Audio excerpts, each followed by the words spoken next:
Hi students, welcome to another video from Avin's Biology. So in today's class we are going to discuss with the process of oogenesis. So oogenesis, it is also a type of gametogenesis where a female gamete is formed. So here the female gamete refers to ova or the egg. So ova, egg or the ovum. So oogenesis, it is the formation of ovum or the egg. And oogenesis ಅಂದ್ರೆ ನಾವೇನಂತೀವಿ egg formation ಆಗೋದನ್ನ ನಾವೇನಂತ ಕರಿತೀವಿ oogenesis ಅಂತ ಕರಿತೀವಿ. So ಇದು gametogenesis ಅಲ್ಲಿ ಇದು ಒಂದು ಫೀಮೇಲ್ ಸೆಲ್ ಆಗೋ ಒಂದು ಪ್ರಾಸೆಸ್ ಇದೆ. ಸೊ ಮೇಲ್ಸ್ ಅಂತ ಬಂದಾಗ ಮೇಲ್ ಸೆಲ್ ಸ್ಪರ್ಮಟೋಜೆನೆಸಿಸ್ ಆಗುತ್ತೆ, ಅಲ್ಲಿ ಏನಾಗುತ್ತೆ ಸ್ಪರ್ಮ್ ಫಾರ್ಮೇಷನ್ ಆಗುತ್ತೆ.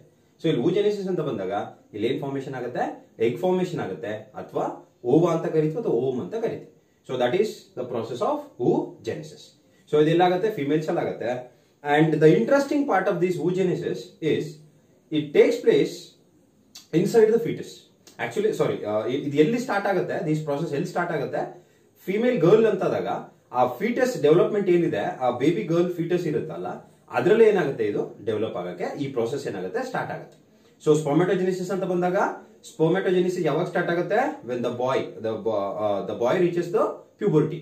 ಬಟ್ ಇಲ್ಲಿ ಈ oogenesis ಅನ್ನೋ ಪ್ರಾಸೆಸ್ ಯಾವಾಗ ಸ್ಟಾರ್ಟ್ ಆಗುತ್ತೆ, ಎಗ್ ಮತ್ತೆ ಸ್ಪರ್ಮ್ ಫ್ಯೂಸ್ ಆಗಿ ಫರ್ಟಿಲೈಸ್ ಆಗುತ್ತೆ, ಫರ್ಟಿಲೈಸ್ ಆಗಿ ಝೈಗೋಟ್ ಫಾರ್ಮೇಷನ್ ಆಗುತ್ತೆ ಅಥವಾ ಫೀಟಸ್ ಫಾರ್ಮೇಷನ್ ಆಗುತ್ತೆ. ಅಲ್ಲಿ if it is a baby girl, ಆ ಬೇಬಿ ಗರ್ಲ್ ಫೀಟಲ್ ಸ್ಟೇಜ್ ಅಲ್ಲಿ ಏನಾಗುತ್ತೆ ಈ ಒಂದು oogenesis ಪ್ರಾಸೆಸ್ ಸ್ಟಾರ್ಟ್ ಆಗುತ್ತೆ. So that is very interesting. So spermatogenesis puberty reach ಆದಾಗ ಸ್ಟಾರ್ಟ್ ಆಗುತ್ತೆ. ಬಟ್ ಇಲ್ಲಿ oogenesis ಯಾವಾಗ ಸ್ಟಾರ್ಟ್ ಆಗುತ್ತೆ, ಇಫ್ ದ ಬೇಬಿ ಫೀಟಲ್ ಏನು ಬೇಬಿ ಗರ್ಲ್ ಇದೆ ಆ ಫೀಟಲ್ ಸ್ಟೇಜ್ ಅಲ್ಲಿ ಏನಾಗುತ್ತೆ ಈ ಒಂದು ಪ್ರಾಸೆಸ್ ಸ್ಟಾರ್ಟ್ ಆಗುತ್ತೆ. So that is the interesting part of this oogenesis. And ಇದನ್ನ ಡಿಸ್ಕಂಟಿನ್ಯೂಸ್ ಪ್ರಾಸೆಸ್ ಅಂತ ಕರೀತಾರೆ. ಈ oogenesis ಏನಿದು it is a discontinuous process. ಯಾಕೆ ಡಿಸ್ಕಂಟಿನ್ಯೂಸ್ ಅನ್ನೋದು ನಾವು ನೋಡೋಣ. ಸೊ ಇಲ್ಲಿ ನಾನು ಏನ್ ಹೇಳಿದೆ ನಿಮಗೆ, oogenesis ಎಲ್ಲಿ ಯಾವಾಗ ಸ್ಟಾರ್ಟ್ ಆಗುತ್ತೆ, ಇನ್ ದ ಫೀಟಲ್ ಸ್ಟೇಜ್. ಅಂದ್ರೆ ಫೀಟಲ್ ಲೈಫ್ ಅಲ್ಲಿ ಏನಾಗುತ್ತೆ ಇದು ಸ್ಟಾರ್ಟ್ ಆಗುತ್ತೆ. ಅಂಡ್ ಫೀಟಸ್ ಏನು ಫೀಟಸ್ ಇದೆ ಅದು ಫಸ್ಟ್ ಮಂತ್. ಸೊ ಏನ್ ಫೀಟಸ್ ಇದೆ ಅದು ಫಸ್ಟ್ ಮಂತ್ ಅಂದ್ರೆ ಬೇಬಿ ಗರ್ಲ್ ಫೀಟಸ್ ಎಷ್ಟು ಯಾವ ಮಂತ್ ಅಲ್ಲಿ ಇರುತ್ತೆ, ಫಸ್ಟ್ ಮಂತ್ ಅಲ್ಲಿ ಇರುತ್ತೆ. ಆ ಫಸ್ಟ್ ಮಂತ್ ಅಲ್ಲೇ there will be in the ovaries there will be around 1000 primary follicles, 1700 primary follicles. So ಯಾವ month, first month of the baby foetus. So ಎಷ್ಟು ಫಾಲಿಕಲ್ಸ್ ಇರುತ್ತಲ್ಲಿ 1700 ಪ್ರೈಮರಿ ಫಾಲಿಕಲ್ಸ್ ಇರುತ್ತೆ. ಇಲ್ಲಿ ಓವರೀಸ್ ಅಲ್ಲಿ ಆಕ್ಚುಲಿ ಎಲ್ಲಿ ಎಗ್ ಎಲ್ಲಿ formation ಆಗುತ್ತೆ, ಓವರೀಸ್ ಅಲ್ಲಿ ಫಾರ್ಮೇಶನ್ ಆಗುತ್ತೆ. ಇದು first month foetus first month ಇರುತ್ತೆ. ಆ ಫಸ್ಟ್ ಮಂತ್ ಓವರೀಸ್ ಅಲ್ಲಿ ಎಷ್ಟು ಪ್ರೈಮರಿ ಫಾಲಿಕಲ್ಸ್ ಇರ್ತವೆ, 1700 primary follicles. And these primary follicles they are nothing but ಇಲ್ಲಿ there are certain cells which are called as oogonia. ಏನಿದೆ ಅದು oogonia, these are called as gamete mother cell ಅಂತ ಕರೀತೀವಿ. ಏನಂತ ಕರಿತೀವಿ oogonia-ನ, gamete mother cell. ಅಂಡ್ ಈ oogonia ಇಂದ ಏನಾಗುತ್ತೆ ಎಗ್ ಫಾರ್ಮೇಶನ್ ಆಗುತ್ತೆ. ಈ oogonia, consider this as the oogonia. ಈ oogonia ಮೇಲೆ ಒಂದು ಲೇಯರ್ ಆಫ್ ಸೆಲ್ಸ್ ಫಾರ್ಮೇಶನ್ ಆಗುತ್ತೆ. ಅಂಡ್ ದೀಸ್ ಆರ್ ಗ್ರಾನ್ಯುಲೋಸಾ ಸೆಲ್ಸ್ ಅಂತ ಕರಿತೀವಿ. ಏನಂತ ಕರಿತೀವಿ ಅದನ್ನ, ಗ್ರಾನ್ಯುಲೋಸಾ ಸೆಲ್ಸ್. ಸೊ oogonia ಮೇಲೆ ಒಂದು ಲೇಯರ್ ಸೆಲ್ ಲೇಯರ್ ಫಾರ್ಮೇಶನ್ ಆಗುತ್ತೆ. ಅದನ್ನ ಏನಂತ ಕರಿತೀವಿ ನಾವು, ಗ್ರಾನ್ಯುಲೋಸಾ ಸೆಲ್ಸ್ ಅಂತೀವಿ. ಈ ಗ್ರಾನ್ಯುಲೋಸಾ ಸೆಲ್ಸ್ oogonia ಮೇಲೆ ಫಾರ್ಮೇಶನ್ ಆದ್ರೆ ಅಂತ ಒಂದು ಸೆಲ್ ನ ನಾವೇನಂತ ಕರಿತೀವಿ, ಪ್ರೈಮರಿ ಫಾಲಿಕಲ್ ಅಂತ ಕರಿತೀವಿ. ಏನಂತ ಕರಿತೀವಿ ಅದನ್ನ, ಪ್ರೈಮರಿ ಫಾಲಿಕಲ್. ಸೊ ಇಲ್ಲಿ ಫಸ್ಟ್ ಮಂತ್ ಅಲ್ಲಿ ಎಷ್ಟು ಪ್ರೈಮರಿ ಫಾಲಿಕಲ್ಸ್ ಇತ್ತು, 1700 ಪ್ರೈಮರಿ ಫಾಲಿಕಲ್ಸ್. ಈ ಪ್ರೈಮರಿ ಫಾಲಿಕಲ್ಸ್ ಏನಾಗುತ್ತೆ, ದೇ ಸ್ಟಾರ್ಟ್ ಮಲ್ಟಿಪ್ಲೈ, ಅವು ಮಲ್ಟಿಪ್ಲೈ ಆಗ್ತಾ ಹೋಗ್ತವೆ. So in the second month,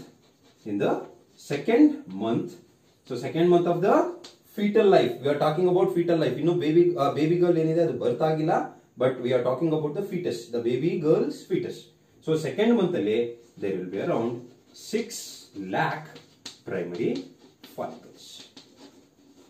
So first month ಅಲ್ಲಿ ಎಷ್ಟಿತ್ತು, 1700 ಇತ್ತು. second month ಗೆ ಬಂದಾಗ ಎಷ್ಟಾಯ್ತು ಅದು, they reach up to 6 lakh primary follicles. And they keep on multiplying. ಅವೇನಾಗ್ತಿರ್ತವೆ, ಮಲ್ಟಿಪ್ಲೈ ಆಗ್ತಿರ್ತವೆ. ಇದು second month. And in the fifth month there will be around 7 million primary follicles. So first month 1700 ಇತ್ತು, second month ಎಷ್ಟಾಯ್ತು ಅದು 6 lakh reach ಆಯ್ತು. And in the fifth month of the foetal life there will be around 7 million primary follicles. ಎಷ್ಟು million ಆಗುತ್ತೆ, 7 million primary follicles ಆಗುತ್ತೆ. ಯಾವ month ಅಲ್ಲಿ, fifth month, in the foetal life, in the foetal stage. So ಇಲ್ಲಿ ಯಾವಾಗ 7 million ಆಗುತ್ತೆ ಫಿಫ್ತ್ ಮಂತ್ ಅಲ್ಲಿ, these primary follicles they undergo a stage which is called as follicular atresia ಅಂತ ಕರಿತೀವಿ. ಏನಂತ ಕರಿತೀವಿ ಅದನ್ನ? Follicular atresia. So this is important, follicular atresia. So this follicular atresia ಅಂದ್ರೆ ಏನಾಗುತ್ತೆ, ಈ ಫಾಲಿಕಲ್ಸ್ ಏನಾಗ್ತವೆ, ಏನ್ ಪ್ರೈಮರಿ ಫಾಲಿಕಲ್ಸ್ ಫಾರ್ಮೇಶನ್ ಆಗಿತ್ತು, ದೇ ಅಂಡರ್ಗೋ ಡಿಜನರೇಷನ್. ಅವೇನಾಗುತ್ತೆ, ಡಿಜನರೇಟ್ ಆಗಕ್ಕೆ ಸ್ಟಾರ್ಟ್ ಆಗುತ್ತೆ. ಸೊ ಅದನ್ನೇ ನಾವೇನಂತ ಕರಿತೀವಿ, ಫಾಲಿಕ್ಯುಲರ್ ಅಟ್ರೀಷಿಯಾ ಅಂತ ಕರಿತೀವಿ. This is important. ಈಗ ಏನಾಯ್ತು, 5th month ಅಲ್ಲಿ 7 million ಪ್ರೈಮರಿ ಫಾಲಿಕಲ್ಸ್ ಫಾರ್ಮೇಶನ್ ಆಯ್ತು. But at the stage these primary follicles they undergo a process which is called as follicular atresia. ಈ ಫಾಲಿಕ್ಯುಲರ್ ಅಟ್ರೀಷಿಯಾ ಅಂದ್ರೆ ಏನು, ಫಾಲಿಕಲ್ಸ್ ಏನಾಗುತ್ತೆ, ಡಿಜನರೇಟ್ ಆಗುತ್ತೆ. ಅಂದ್ರೆ ಫಾಲಿಕಲ್ಸ್ ಏನ್ ಪ್ರೈಮರಿ ಫಾಲಿಕಲ್ಸ್ ಫಾರ್ಮೇಶನ್ ಆಗಿದೆ, ದೇ ಅಂಡರ್ಗೋ ಡಿಜನರೇಷನ್. ಅಂದ್ರೆ ಅವೇನಾಗ್ತಾ ಹೋಗ್ತಾ ಒಂದೊಂದೊಂದು ಡಿಜನರೇಟ್ ಆಗ್ತಾ ಹೋಗುತ್ತೆ.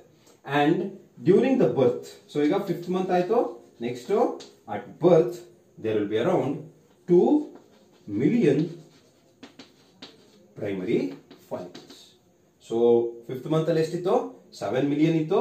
ಬಟ್ ಆ ಸ್ಟೇಜ್ ಅಲ್ಲಿ ಏನಾಗುತ್ತೆ, they undergo process called as follicular atresia. ಈ ಫಾಲಿಕ್ಯುಲರ್ ಅಟ್ರೀಷಿಯಾ ಇಂದ ಪ್ರೈಮರಿ ಫಾಲಿಕಲ್ಸ್ ಏನಾಗ್ತಾ ಹೋಗ್ತವೆ, ಡಿಜನರೇಟ್ ಆಗ್ತಾ ಹೋಗ್ತವೆ. And at the time of birth ಎಷ್ಟು ಫಾಲಿಕಲ್ಸ್ ಇರುತ್ತೆ, there will be around 2 million primary follicles in the ovaries. And ಈ ಪ್ರಾಸೆಸ್ ಏನಾಗುತ್ತೆ, this follicular atresia it continues. ಎಲ್ಲಿವರೆಗೂ ಕಂಟಿನ್ಯೂ ಆಗುತ್ತೆ ಅಂದ್ರೆ, it continue up to puberty.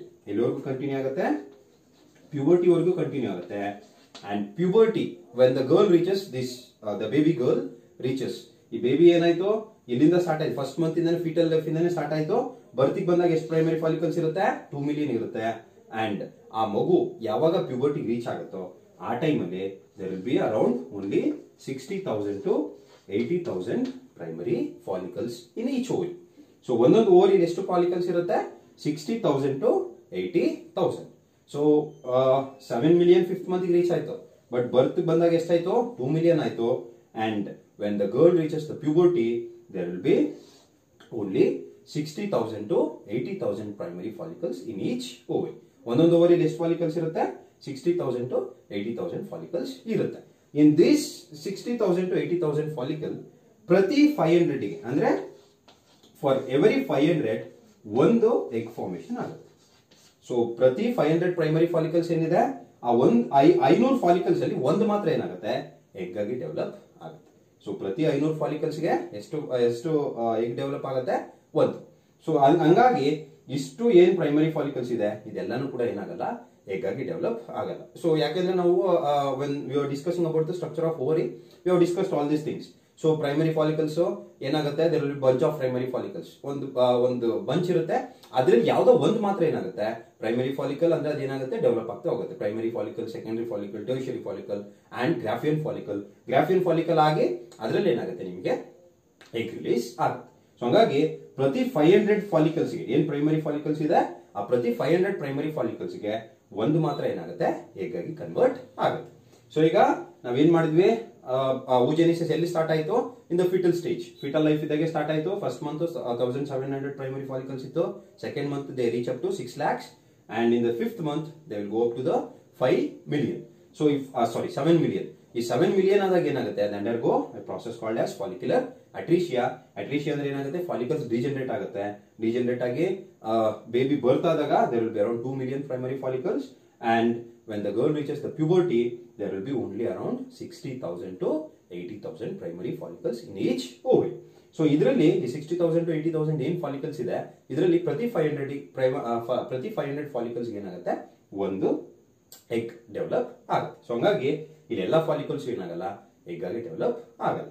So that is the formation of these follicles. Follicles, primary follicle ಅಂದ್ರೆ ನಾನು ಹೇಳಿದೆ ಊಗೋನಿಯಾ ಇರುತ್ತೆ, that is the gamete, mother cell ಅಂತ ಕರಿತೀವಿ.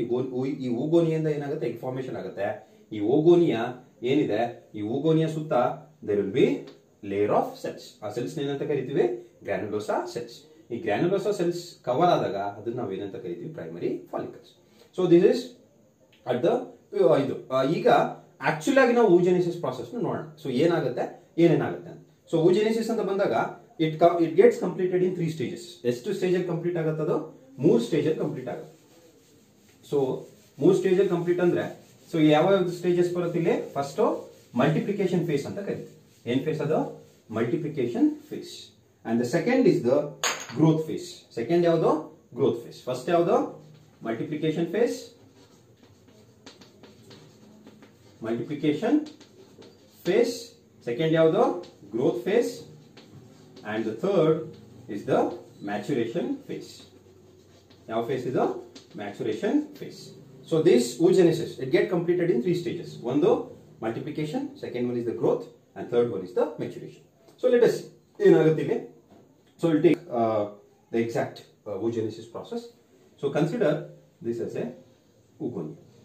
So ಇದು ಯಾವ್ದಿದು oogonia, and these oogonia they undergo multiplication. Multiplication ಅಂದ್ರೆ ಏನಾಗುತ್ತೆ, division ಆಗ್ತಾ ಹೋಗ್ತವೆ, ಸೆಲ್ಸ್ ಏನಾಗ್ತಾ ಹೋಗ್ತವೆ, ಡಿವಿಷನ್ ಆಗ್ತಾ ಹೋಗುತ್ತೆ. and this division it is through ಯಾವುದು mitosis. and this oogonia it is diploid. so ಇಲ್ಲೂ ಕೂಡ ಏನಿರುತ್ತೆ 2n 2n 2n 2n 2n and 2n. so multiplication phase ಅಲ್ಲಿ ಏನಾಯ್ತು, cells they keep on multiplying. so multiply ಆಗುತ್ತೆ, that is through the process of mitosis. and next comes the ಯಾವ phase of growth phase. ಇಲ್ಲಿ growth phase ಅಲ್ಲಿ ಏನಾಗುತ್ತೆ, ಈ cell ಏನಾಗುತ್ತೆ ದೊಡ್ಡದಾಗ್ತವೆ, cells ಏನಾಗ್ತವೆ ದೊಡ್ಡದಾಗ್ತವೆ, and that is due to a process called as vitellogenesis. So ಯಾವ ಒಂದು process ಇಂದ ಅದು ಎಗ್ ದೊಡ್ಡದಾಗ್ತಾ ಹೋಗುತ್ತೆ ಅಂದ್ರೆ ಗ್ರೋತ್ ಫೇಸ್ ಅಲ್ಲಿ ಏನಾಗುತ್ತೆ, ಈ ಒಂದು ಸೆಲ್ಸ್ ಏನಿದೆ ದೇ ಬಿಕಮ್ ಲಾರ್ಜ್, ಆ ಸೆಲ್ಸ್ ಏನಾಗುತ್ತೆ ದೊಡ್ಡದಾಗುತ್ತೆ, that is due to the process of vitellogenesis. Vitellogenesis ಅಂದ್ರೆ ಆಕ್ಚುಲ್ ಆಗಿ ಏನಾಗುತ್ತೆ, ಅಲ್ಲಿ ಯಾಕ್ ಫಾರ್ಮೇಶನ್ ಆಗುತ್ತೆ. ಏನ್ ಫಾರ್ಮೇಶನ್ ಆಗುತ್ತೆ, ಯಾಕ್. ಸೊ ಯಾಕ್ ಫಾರ್ಮೇಶನ್ ಆಗುತ್ತೆ, ಅದನ್ನ ನಾವೇನಂತ ಕರಿತೀವಿ, ವೈಟೆಲೋಜೆನೆಸಿಸ್ ಅಂತ ಕರಿತೀವಿ. ಈ ವೈಟೆಲೋಜೆನೆಸಿಸ್ ಮುಖಾಂತರ ಏನಾಗುತ್ತೆ, ಇಲ್ಲಿ ಈ ಒಂದು ಸೆಲ್ಸ್ ಏನಿದೆ ದೇ ಗ್ರೋ ಇನ್ ಸೈಜ್. ಆ ಸೈಜ್ ಏನಾಗುತ್ತೆ ದೊಡ್ಡದಾಗುತ್ತೆ, ಏನಾಗುತ್ತೆ ಸೈಜ್ ದೊಡ್ಡದಾಗುತ್ತೆ. ಸೊ ಆ ಒಂದು ಫೇಸ್ ನ ನಾವೇನಂತ ಕರಿತೀವಿ, ಗ್ರೋತ್ ಫೇಸ್ ಅಂತ ಕರಿತೀವಿ. ಏನ್ ಫೇಸ್ ಅದು, ಗ್ರೋತ್ ಫೇಸ್. ಸೆಲ್ ಏನಾಯ್ತು ದೊಡ್ಡದಾಯ್ತು. So this phase is called as growth phase. That is due to the process of vitellogenesis. ಏನ್ ಫಾರ್ಮೇಶನ್ ಆಗುತ್ತೆ ಅಲ್ಲಿ, ಯಾಲ್ಕ್ ಫಾರ್ಮೇಶನ್ ಆಗುತ್ತೆ. ಈ ಯಾಲ್ಕ್ ಏನಿಗೆ ಬೇಕು, ಬೇಬಿ ನರಿಶ್ಮೆಂಟ್ ಗೆ ಬೇಕು. ಏನಿಗೆ ಬೇಕು ಇಲ್ಲಿ, ಯಾಲ್ಕ್ ಬೇಬಿ ನರಿಶ್ಮೆಂಟ್ ಬೇಕು. ಆಕ್ಚುಲ್ ಆಗಿ ಇಲ್ಲಿ ಹ್ಯೂಮನ್ಸ್ ಅಂತ ಬಂದಾಗ ಯಾಲ್ಕ್ ಫಾರ್ಮೇಶನ್ ತುಂಬಾ ಕಡಿಮೆ ಆಗುತ್ತೆ, ಬಿಕಾಸ್ ನರಿಶ್ಮೆಂಟ್ ಗೋಸ್ಕರ there is a structure which is called as placenta. Placenta ಅಂತ ನಮ್ಮ ಹ್ಯೂಮನ್ಸ್ ಅಲ್ಲಿ ಇದೆ. ಸೊ ಹಂಗಾಗಿ ಇಲ್ಲಿ ಯಾಲ್ಕ್ ಫಾರ್ಮೇಶನ್ ಏನಾಗುತ್ತೆ ತುಂಬಾ ಕಡಿಮೆ ಆಗುತ್ತೆ. ಬಟ್ ಈ ಒಂದು it is necessary as the egg grows in size, the cell grows in size. ಏನು ಸೆಲ್ ಗ್ರೋ ಆಗಿದೆ, ಈ ಸೆಲ್ ನ ನಾವು ಏನಂತ ಕರಿತೀವಿ ಅಂದ್ರೆ ಪ್ರೈಮರಿ oocyte ಅಂತ ಕರಿತೀವಿ. ಏನಂತ ಕರಿತೀವಿ ಅದನ್ನ, primary oocyte. And it is also diploid. So ಇದು ಕೂಡ ಡಿಪ್ಲಾಯ್ಡ್, ಇದು ಕೂಡ ಏನು diploid. And this stage we call it as growth phase. ಯಾವ ಫೇಸ್ ಇದು, ಗ್ರೋತ್ ಫೇಸ್. ಅಂಡ್ ಈ ಏನ್ ಪ್ರೈಮರಿ oocyte ಇದೆ, this undergoes the phase which is called as maturation phase. ಯಾವ ಫೇಸ್ ಅದು, ಮ್ಯಾಚುರೇಷನ್ ಫೇಸ್. ಇಲ್ಲಿ ಏನಾಗುತ್ತೆ, ಮ್ಯಾಚುರೇಷನ್ ಫೇಸ್ ಅಲ್ಲಿ ಏನಾಗುತ್ತೆ, this primary oocyte it undergo division, but there is meiosis. ಯಾವ್ದಾಗುತ್ತೆ ಇಲ್ಲಿ, ಮಿಯೋಸಿಸ್ ಆಗುತ್ತೆ. ಸೊ ಇಟ್ ಡಿವೈಡ್ಸ್, ಇಲ್ಲಿ ಏನಾಗುತ್ತೆ ಮಿಯೋಸಿಸ್ ಆಗುತ್ತೆ. ಬಟ್ ಒಂದು ಸ್ಪೆಷಾಲಿಟಿ ಏನು ಅಂದ್ರೆ, ಮಿಯೋಸಿಸ್ ಆದಾಗ ಇಲ್ಲಿ ಈಕ್ವಲ್ ಆಗಿ ಸೆಲ್ಸ್ ಫಾರ್ಮೇಶನ್ ಆಗಲ್ಲ, there will be unequal cells. Unequal size ಇರುತ್ತೆ. ಸೈಜ್ ಏನಿರುತ್ತೆ, ಅನ್ಈಕ್ವಲ್ ಇರುತ್ತೆ. ಒಂದು smaller and the other one is larger. So this is meiosis 1. Meiosis 1. So meiosis ಆದಾಗ, ಮಿಯೋಸಿಸ್ 1 ಆದಾಗ ಏನಾಗುತ್ತೆ, chromosome number they will reduce to half. That is haploid. This will be also haploid and this will be also haploid. ಇಲ್ಲಿ ಯಾಕೆ unequal division ಆಗುತ್ತೆ ಅಂದ್ರೆ, ಇಲ್ಲಿ ಒಂದು primary oocyte ಇಂದ ಒಂದು ಮಾತ್ರ ಎಗ್ ಫಾರ್ಮೇಶನ್ ಆಗುತ್ತೆ. ಸೊ ವೆರಾಸ್ ಇನ್ ಸ್ಪರ್ಮೆಟೋಜೆನಿಸಿಸ್ ಒಂದು ಪ್ರೈಮರಿ ಸ್ಪರ್ಮೆಟೋಸೈಟ್ ಇಂದ 4 ಸ್ಪರ್ಮ್ಸ್ ಫಾರ್ಮೇಶನ್ ಆಗ್ತಿತ್ತು. ಡಿಫರೆನ್ಸ್ ನೋಡ್ಕೊಳ್ಳಿ, ಅಲ್ಲಿ ಸ್ಪರ್ಮೆಟೋಜೆನಿಸಿಸ್ ಅಲ್ಲಿ ಒಂದು ಪ್ರೈಮರಿ ಸ್ಪರ್ಮೆಟೋಸೈಟ್ ಗೆ 4 ಸ್ಪರ್ಮ್ಸ್ ಫಾರ್ಮೇಶನ್ ಆಗ್ತಿತ್ತು. ವೆರಾಸ್ ಇಲ್ಲಿ ಒಂದು ಪ್ರೈಮರಿ oocyte ಇಂದ ಬರೀ ಒಂದೇ ಒಂದು ಎಗ್ ಮಾತ್ರ ಫಾರ್ಮೇಶನ್ ಆಗುತ್ತೆ. ಸೊ ಇಲ್ಲಿ ಯಾಕೆ ಅನ್ಈಕ್ವಲ್ ಡಿವಿಷನ್, ಒಂದು ದೊಡ್ಡದಾಗಿರುತ್ತೆ ಇನ್ನೊಂದು ಚಿಕ್ಕದಾಗಿರುತ್ತೆ ಅಂದ್ರೆ, ಇಲ್ಲಿ ಇರೋ ಸೈಟೋಪ್ಲಾಸಮ್ ಏನಾಗುತ್ತೆ, that will be sent only to this cell. Maximum part cytoplasm ಎಲ್ಲಿಗೆ ಬರುತ್ತೆ, that is nutrient rich cytoplasm ಈ ಒಂದು ಸೆಲ್ಗೆ ಬರುತ್ತೆ. ಸೊ ಈ ಸೆಲ್ ನ ನಾವು ಏನಂತ ಕರಿತೀವಿ, it is called as secondary oocyte ಅಂತ ಕರಿತೀವಿ. ಏನಂತ ಕರಿತೀವಿ, ಸೆಕೆಂಡರಿ oocyte. ಯಾವ ಸೈಟ್, ಪ್ರೈಮರಿ oocyte ಇಂದ ಏನ್ ಫಾರ್ಮೇಶನ್ ಆಯ್ತು, ಸೆಕೆಂಡರಿ oocyte ಫಾರ್ಮೇಶನ್ ಆಯ್ತು. That is the larger cell. And the smaller cell is called as first polar body ಅಂತ ಕರೀತಾರೆ. ಏನಂತ ಕರೀತಾರೆ, ಸ್ಮಾಲರ್ ಸೆಲ್ ನ ಫಸ್ಟ್ ಪೋಲಾರ್ ಬಾಡಿ. ಇಲ್ಲಿ ಪ್ರೈಮರಿ oocyte ಇತ್ತು, ಈ ಪ್ರೈಮರಿ oocyte ಏನಾಗುತ್ತೆ, it undergo division through meiosis, that is meiosis 1. Meiosis 1 ಆದಾಗ ಏನಾಗುತ್ತೆ, ಇಲ್ಲಿ ಎರಡು ಸೆಲ್ಸ್ ಫಾರ್ಮೇಶನ್ ಆಗುತ್ತೆ, ಬಟ್ ದೇ ಆರ್ ಅನ್ಈಕ್ವಲ್. ಒಂದು ತುಂಬಾ ಚಿಕ್ಕದಾಗಿರುತ್ತೆ, ಅದನ್ನ ಫಸ್ಟ್ ಪೋಲಾರ್ ಬಾಡಿ ಅಂತ ಕರಿತೀವಿ, and the largest cell which contain the maximum nutrient rich cytoplasm, that is called as secondary oocyte. So ಇಲ್ಲಿ ಈ ಸ್ಟೇಜ್ ಅಲ್ಲಿ ಸೆಕೆಂಡರಿ oocyte ಸ್ಟೇಜ್ ಅಲ್ಲಿ ಏನಾಗುತ್ತೆ, it get release from the Graafian follicle. ಇದನ್ನೇ ನಾವು ovulation ಅಂತ ಕರೆಯೋದು. ಸೊ ಇಲ್ಲಿ ಸೆಕೆಂಡರಿ oocyte ಸ್ಟೇಜ್ ಅಲ್ಲಿ ಏನಾಗುತ್ತೆ, ಗ್ರಾಫಿಯನ್ ಫಾಲಿಕಲ್ ರಪ್ಚರ್ ಆಗುತ್ತೆ, ರಪ್ಚರ್ ಆಗಿ ಈ ಸೆಕೆಂಡರಿ oocyte ಏನಾಗುತ್ತೆ, ಆಚೆ ಕಡೆ ಬರುತ್ತೆ, and this is called as ovulation. But actually ovulation ಅಂದ್ರೆ ಏನೋ, ರಿಲೀಸ್ ಆಫ್ ಎಗ್. ಬಟ್ ಇಲ್ಲಿ ಏನ್ ರಿಲೀಸ್ ಆಗುತ್ತೆ, ಸೆಕೆಂಡರಿ oocyte ರಿಲೀಸ್ ಆಗುತ್ತೆ, and this secondary oocyte again it undergo meiosis 2. ಯಾವುದು, ಮಿಯೋಸಿಸ್ 2. ಇಲ್ಲೂ ಕೂಡ ಏನಾಗುತ್ತೆ, again there will be formation of two unequal cells. Again maximum cytoplasm one cell ಗೆ ಹೋಗುತ್ತೆ. This is your oocyte or the egg, ova or the egg, and this is your second polar body. This is the ಯಾವುದು, oocyte or the ova. So ಇದು ಯಾವ್ದಿದು, meiosis 2. Meiosis 1 ಆದಾಗ secondary oocyte formation ಆಯ್ತು, and the secondary oocyte it undergo meiosis 2. This is again equational division. ಇಲ್ಲಿ ಏನಾಗುತ್ತೆ, maximum ಏನು ಇದರಲ್ಲಿ cytoplasm ಇತ್ತು, that will be in this cell. ಅದನ್ನ ನಾವು ಏನಂತ ಕರಿತೀವಿ, oocyte ಅಂತ ಕರಿತೀವಿ, ಅಥವಾ it is also called as the ova or the egg. And there will be another smaller cell which is called as second polar body. ಈ polar body ಏನಾಗುತ್ತೆ ಅಂತ ಸರಿಯಾಗಿ ಇನ್ನ ಇನ್ಫಾರ್ಮೇಶನ್ ಇಲ್ಲ. They may undergo again division ಆಗ್ಬೋದು, but they degenerate. ಅದೇನಾಗುತ್ತೆ, degenerate ಆಗ್ತವೆ. First polar body ಮತ್ತೆ ಸೆಕೆಂಡ್ ಪೋಲಾರ್ ಬಾಡಿ ಏನಾಗುತ್ತೆ, ಡಿಜನರೇಟ್ ಆಗುತ್ತೆ. ಬಟ್ ಇಲ್ಲಿ ಏನ್ ಫಾರ್ಮೇಶನ್ ಆಯ್ತು, ಎಗ್ ಫಾರ್ಮೇಶನ್ ಆಯ್ತು. But the interesting part is, ಇಲ್ಲಿ ನಾನು ಹೇಳಿದೆ ನಿಮಗೆ it is a discontinuous process ಅಂತ. ನಾನು ನಿಮ್ಗೆ ಫಸ್ಟ್ ಹೇಳಿದೆ ಯಾವುದು, oogenesis, it is a discontinuous process ಅಂತ. ಸೊ ಇಲ್ಲಿಂದ ಇಲ್ಲಿವರೆಗೂ, ಸೊ ಏನಿ ಮಿಯೋಸಿಸ್ 1 ಇದೆ, ಇಲ್ಲಿವರೆಗೂ this takes place before birth. So ಇದೆಲ್ಲ ಎಲ್ಲಿ ಆಗುತ್ತೆ, ಬಿಫೋರ್ ಬರ್ತ್. ಸೊ ಅದರಲ್ಲೂ ಕೂಡ ಮಿಯೋಸಿಸ್ 1 ಏನಿದೆ, ಇದು ಕಂಪ್ಲೀಟ್ ಆಗಲ್ಲ. ಇದು ನಿಮಗೆ ತುಂಬಾ ಇಂಪಾರ್ಟೆಂಟ್. ಇದು it may be ask in competitive exams. Meiosis 1 ಏನಾಗುತ್ತೆ, ಕಂಪ್ಲೀಟ್ ಆಗಲ್ಲ. ಮಿಯೋಸಿಸ್ 1 ಏನಾಗಲ್ಲ, ಕಂಪ್ಲೀಟ್ ಆಗಲ್ಲ. ಇದು ನಿಮ್ ತಲೆಯಲ್ಲಿ ಇರಲಿ. Meiosis 1 it get halted in the prophase stage. Meiosis 1, ನಾವು ಮಿಯೋಸಿಸ್ ಅಂತ ಬಂದಾಗ ಸ್ಟೇಜಸ್ ಇದೆ, ಪ್ರೊಫೇಸ್, ಮೆಟಾಫೇಸ್, ಅನಾಫೇಸ್, ಟೀಲೋಫೇಸ್, ಈ ತರ ಸ್ಟೇಜಸ್ ಇದೆ. ಅಗೈನ್ ಇಲ್ಲಿ ಈ ಮಿಯೋಸಿಸ್ 1 ಆಗೋ ಟೈಮ್ ಅಲ್ಲಿ ಪ್ರೊಫೇಸ್ ಸ್ಟೇಜ್ ಅಲ್ಲಿ ಏನಾಗುತ್ತೆ, ಇದು ಸ್ಟಾಪ್ ಆಗುತ್ತೆ. ಪ್ರೊಫೇಸ್ ಸ್ಟೇಜ್ ಅಲ್ಲಿ ಯಾವ ಸ್ಟೇಜ್ ಇದು, ದಿಸ್ ಇಸ್ ಇಂಪಾರ್ಟೆಂಟ್, ಇದನ್ನ ಚೆನ್ನಾಗಿ ಜ್ಞಾಪಕ ಇಟ್ಕೊಳ್ಳಿ. ಪ್ರೊಫೇಸ್, ಯಾವ ಫೇಸ್, ಪ್ರೊಫೇಸ್. ಅಂಡ್ ಇದರಲ್ಲಿ ಪ್ರೊಫೇಸ್ ಅಲ್ಲಿ ಡಿಪ್ಲೋಟಿನ್ ಸ್ಟೇಜ್ ಅಲ್ಲಿ ಇದೇನಾಗುತ್ತೆ, ಸ್ಟಾಪ್ ಆಗುತ್ತೆ. ಯಾವ ಸ್ಟೇಜ್ ಅದು, ಡಿಪ್ಲೋಟಿನ್ ಸ್ಟೇಜ್. ಯಾವ ಫೇಸ್, ಪ್ರೊಫೇಸ್. ಮಿಯೋಸಿಸ್ 1 ಆಗತ್ತೆ, ಬಟ್ ಕಂಪ್ಲೀಟ್ ಆಗಲ್ಲ. That is before birth. So ಇದು ಇಲ್ಲಿ ಸ್ಟಾಪ್ ಆಗ್ಬಿಡುತ್ತೆ. ದಟ್ ಈಸ್ ಮಿಯೋಸಿಸ್ 1 ಏನಾಯ್ತು, ಸ್ಟಾರ್ಟ್ ಆಯ್ತು, ಬಟ್ ಪ್ರೊಫೇಸ್ 1 ಡಿಪ್ಲೋಟಿನ್ ಸ್ಟೇಜ್ ಹೋದಾಗ ಏನಾಗುತ್ತೆ, ಅದು ಸ್ಟಾಪ್ ಆಗುತ್ತೆ. ಅದೇನಾಗುತ್ತೆ, ಸ್ಟಾಪ್ ಆಗುತ್ತೆ. And this meiosis 1 get completed only after the girl reaches the puberty.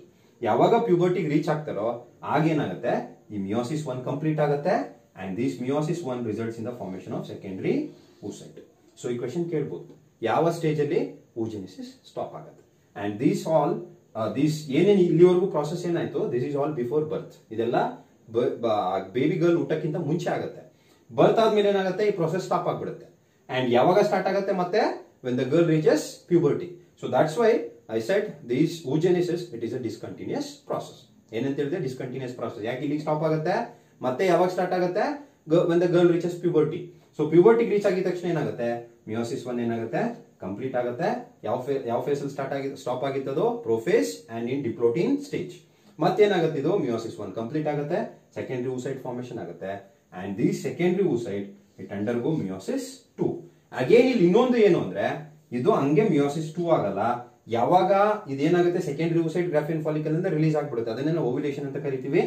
And ಇದಕ್ಕೆ ಮಿಯೋಸಿಸ್ 2 ಆಗ್ಬೇಕಂದ್ರೆ ಇಲ್ಲಿ sperm has to enter into the egg. ಎಲ್ಲಿಗೆ ಎಂಟ್ರಿ ಆಗ್ಬೇಕು, ಸ್ಪರ್ಮ್ ಎಗ್ ಒಳಗಡೆಗೆ ಎಂಟ್ರಿ ಆಗ್ಬೇಕು. ಅಂದ್ರೆ ಫರ್ಟಿಲೈಸೇಷನ್ ಆದಾಗ ಈ ಸೆಕೆಂಡರಿ oocyte ಏನಾಗುತ್ತೆ, it undergo meiosis 2. which results in the formation of oocyte. For example, ಇಲ್ಲಿ ನೋಡಿ ಇದು ಏನಿದು ಸೆಕೆಂಡರಿ oocyte. ಇದ್ರ ಮೇಲೆ again there will be various layers. ಈ ಸ್ಪರ್ಮ್ ಏನಾದ್ರೂ ಇದ್ರೊಳಗಡೆ ಎಂಟ್ರಿ ಆದಾಗ this triggers the meiosis 2. Sperm entry ಆದಾಗ ಏನಾಗುತ್ತೆ, ಮಿಯೋಸಿಸ್ 2 ಆಗುತ್ತೆ and it results in formation of 2 unequal cells, ಒಂದು oocyte ಇನ್ನೊಂದು ಸೆಕೆಂಡ್ ಪೋಲಾರ್ ಬಾಡಿ. ಏನಿ oocyte ಫಾರ್ಮೇಶನ್ ಆಗುತ್ತೆ ಅದ್ರ ಜೊತೆ ಈ ಸ್ಪರ್ಮ್ ಏನಾಗುತ್ತೆ ಫ್ಯೂಸ್ ಆಗುತ್ತೆ, ಅದ್ರ ಜೊತೆ ಸ್ಪರ್ಮ್ ಏನಾಗುತ್ತೆ ಫ್ಯೂಸ್ ಆಗುತ್ತೆ. that results in the formation of zygote. But ಇಲ್ಲಿ we need the formation of the egg. That is the process of oogenesis. So ಇಲ್ಲಿ first phase ಯಾವುದು, multiplication, that is through mitosis. Second phase growth phase, that is through vitellogenesis, yolk formation ಆಗುತ್ತೆ. But ತುಂಬಾ ಕಡಿಮೆ ಯಾಕ್ ಇರುತ್ತೆ, ಯಾಕಂದ್ರೆ ಇಲ್ಲಿ nourishment, baby nourishment ಏನಿರುತ್ತೆ, ಪ್ಲೆಸೆಂಟಾ ಇರುತ್ತೆ, ಹಂಗಾಗಿ ಯಾಕ್ ಫಾರ್ಮೇಶನ್ ತುಂಬಾ ಕಡಿಮೆ ಇರುತ್ತೆ, ಬಟ್ ಗ್ರೋತ್ ಆಗುತ್ತೆ. ಈ ಗ್ರೋತ್ ಆಗಿದ್ದು ಏನಾಗುತ್ತೆ, ನೆಕ್ಸ್ಟ್ ಮೆಚುರೇಷನ್ ಆಗುತ್ತೆ, that is through mitosis. Mitosis 1 and meiosis 1 and meiosis 2. ಇಲ್ಲಿ meiosis 1 prophase diplotin stage ಅಲ್ಲಿ ಸ್ಟಾಪ್ ಆಗುತ್ತೆ. This all takes place before birth. When the girl reaches puberty, meiosis 1 ಆಗುತ್ತೆ, which results in the formation of secondary oocyte. ಈ secondary oocyte graphene follicle ಇಂದ release ಆದ್ರೆ ನಾವು ಅದನ್ನ ಏನಂತ ಕರಿತೀವಿ, ovulation ಅಂತ ಕರಿತೀವಿ. And this secondary oocyte, it again undergo meiosis 2 when the sperm enters the egg. Sperm ಇಲ್ಲಿ ಒಳಗಡೆ ಎಂಟರ್ ಆಗ್ತಿದ ತಕ್ಷಣ ಮಿಯೋಸಿಸ್ 2 ಆಗುತ್ತೆ, which results in formation of 2 unequal cells. ಒಂದನ್ನ oocyte ಅಂತ ಕರಿತೀವಿ, ಇನ್ನೊಂದನ್ನ ಸೆಕೆಂಡ್ ಪೋಲಾರ್ ಬಾಡಿ ಅಂತ ಕರಿತೀವಿ. ಸೊ ಇಲ್ಲಿ ಇದ್ರ ಜೊತೆ ಏನಾಗುತ್ತೆ, ಸ್ಪರ್ಮ್ ಫ್ಯೂಸ್ ಆಗುತ್ತೆ, which results in the formation of zygote. So this is the process of oogenesis, that is the formation of egg. So ಇಲ್ಲಿ this is important and this is important. Meiosis 2 ಯಾವಾಗ ಆಗುತ್ತೆ ಅಂತ ಕೇಳ್ಬೋದು, ಒಂದು sperm enters into the secondary oocyte. ಈ secondary oocyte ಒಳಗಡೆ sperm enter ಆದಾಗ ಏನಾಗುತ್ತೆ ನಿಮಗೆ ಇದು meiosis 2 ಆಗುತ್ತೆ, which results in formation of the egg. So this is the process of oogenesis. So I'll stop here. In the next class, we'll continue with another video. Thank you.